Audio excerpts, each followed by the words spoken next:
Hello everyone. तो आज का जो हमारा आर्टिकल है वो है आर्टिकल नंबर 3। तो देखो आर्टिकल नंबर 3 क्या कहते हैं। तो let's start. The formation of new states and alteration of areas, boundaries, names of existing states. ठीक है। The parliament by law. इसमें क्या क्या बोला गया है। इसमें बोला है कि फॉर्मेशन ऑफ न्यू स्टेट्स, नए राज्य को बना सकते हैं। ठीक है। ऑल्ट्रेशन ऑफ एरियाज का मतलब क्या है कि किसी भी राज्य के जो क्षेत्र है या जो उसका क्षेत्रफल है उसको कम भी कर सकते हैं और उसको ज़्यादा भी कर सकते हैं, यानी उसकी बाउंड्रीज को ऑल्टर कर सकते हैं। ठीक है। और क्या बोला है कि names of the existing states, जो भी हमारे नए राज्य हैं या जो किसी भी राज्य के नाम में बदलाव कर सकते हैं। ठीक है। और ये कौन कर सकता है? ये पार्लियामेंट कर सकता है। ठीक है।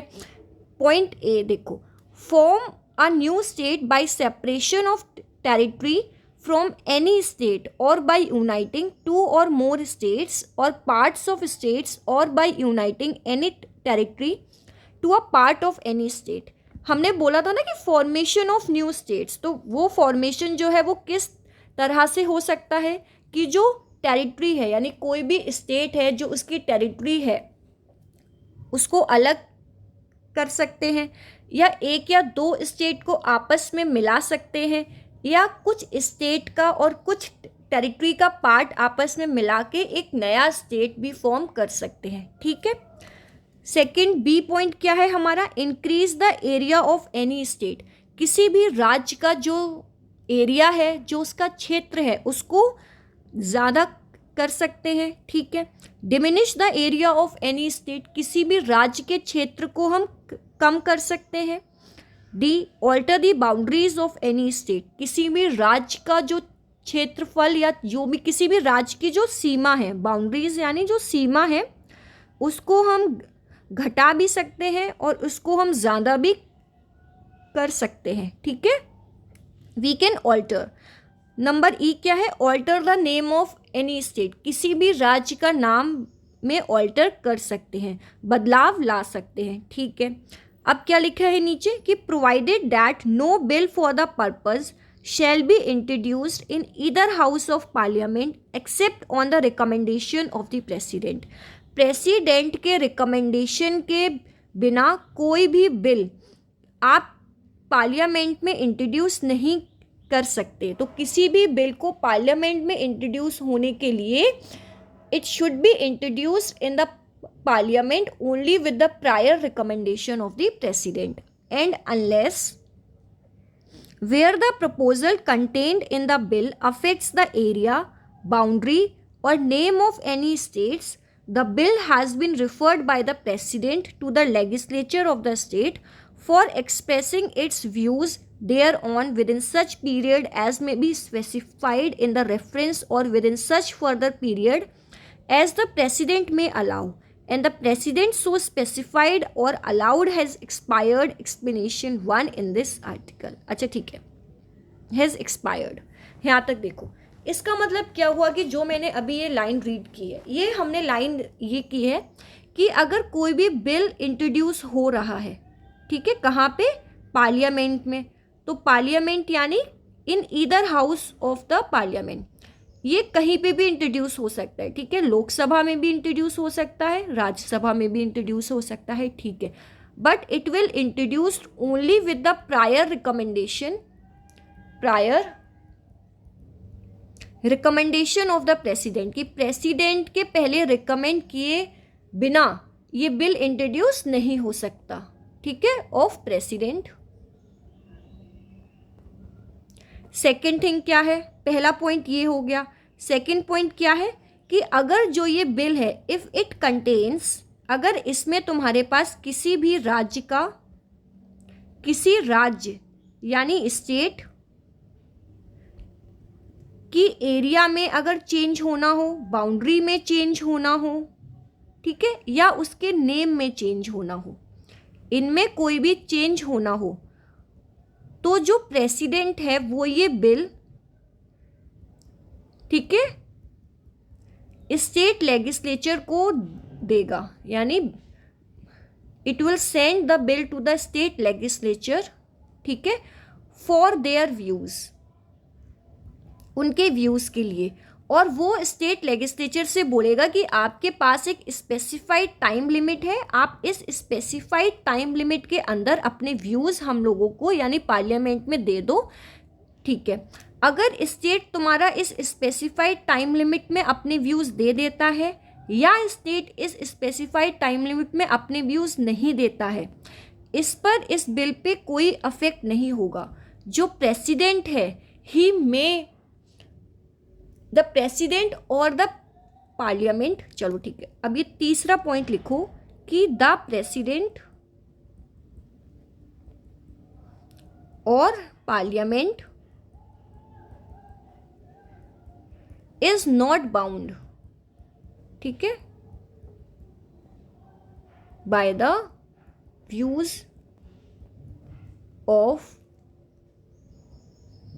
State legislature.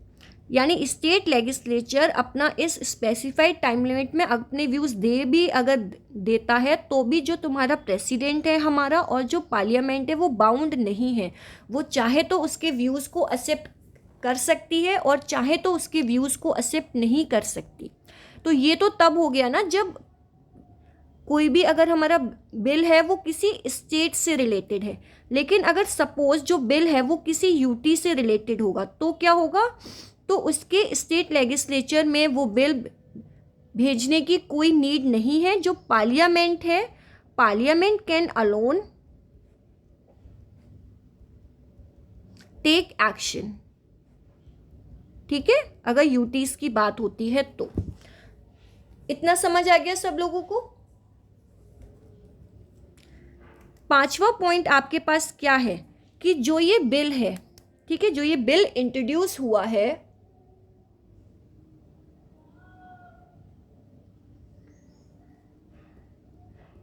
इसमें अगर कोई अमेंडमेंट होता है बाद में, अगर कोई अमेंडमेंट होता है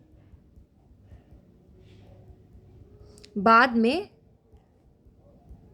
तो हर बार उसे स्टेट लेजिस्लेचर के पास भेजने की कोई आवश्यकता नहीं है, ठीक है। सिर्फ एक ही बार शुरुआत में ही आप उसको स्टेट लेजिस्लेचर के पास भेज सकते हो, उनके व्यूज़ ले सकते हो, बाद में आपको कोई नीड नहीं होती है, नो नीड कि आप बार बार उसको स्टेट लेजिस्लेचर के पास सेंड करें। तो ये हमारा हो गया कौन सा है, ये थर्ड स्केड्यूल हम देख रहे हैं, ठीक है। तो इसका मतलब क्या हुआ कि एक बहुत इंपॉर्टेंट पॉइंट है वो लिखो। इसका मतलब हुआ द कॉन्स्टिट्यूशन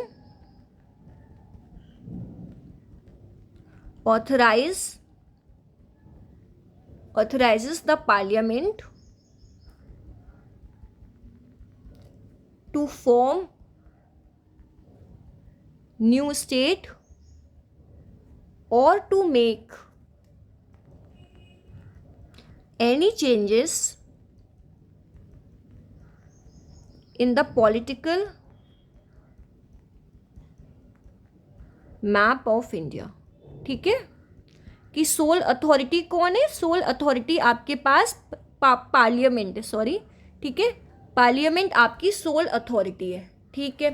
अगर हम इसको हिंदी में देखें तो हिंदी में क्या होगा, एक बार हिंदी में देख लेते हैं कि अनुच्छेद 3 क्या कह रहा है। ये 3 आपके बोल रहा है कि कोई भी नया राज्य यानी एक नया राज्य बनाना, ठीक है, किसी राज्य का क्षेत्रफल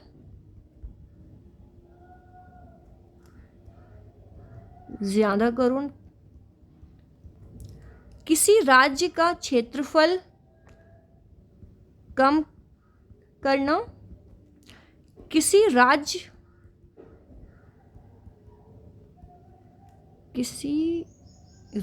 लिखना भूल गई मैं, किसी राज्य की सीमा बदले, किसी राज्य के नाम में, ठीक है, बदलाव होना,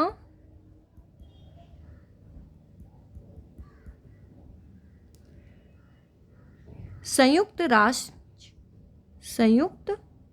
राज्य या विभिन्न राज्य के हिस्से।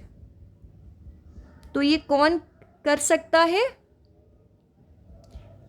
ये हमारा संसद कर सकता है। तो ये अथॉरिटी किसको मिली है? ये संसद को अथॉरिटी मिली है। ठीक है, तो ये हमारा हिंदी का हो गया। और इससे ऊपर मैंने इंग्लिश में भी आप लोगों को सारा समझा दिया है कि जो ये आर्टिकल 3 है ये उन स्टेट्स के बारे में बोलता है जो कि ऑलरेडी इंडिया का पार्ट है। ठीक है, ऑलरेडी इंडिया का पार्ट है, इंडिया का पार्ट है। ठीक है, उन स्टेट्स के बारे में है इसमें आर्टिकल 3 में।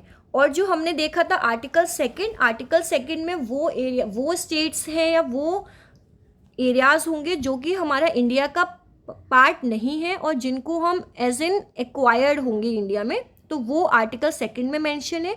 और आर्टिकल 3 में उन स्टेट्स के बारे में बोला गया है, फॉर्मेशन और ऑल्टरेशन, जो स्टेट्स ऑलरेडी इंडिया का पार्ट है उनके बारे में बोला गया है। ठीक है, कि जो ये बिल है ये पार्लियामेंट में इंट्रोड्यूस हो सकता है और प्रायर रिकमेंडेशन होना चाहिए प्रेसिडेंट का। ठीक है, एक और इम्पॉर्टेंट पॉइंट है इसमें कि जो प्राइवेट मेंबर है वो ये बिल इंट्रोड्यूस नहीं कर सकता। कौन इंट्रोड्यूस नहीं कर सकता है? प्राइवेट मेंबर ये बिल इंट्रोड्यूस नहीं कर सकता। ठीक है, और स्टेट लेजिस्लेचर भी ये बिल इंट्रोड्यूस नहीं कर सकती। स्टेट लेजिस्लेचर भी ये बिल इंट्रोड्यूस नहीं कर सकती। ठीक है,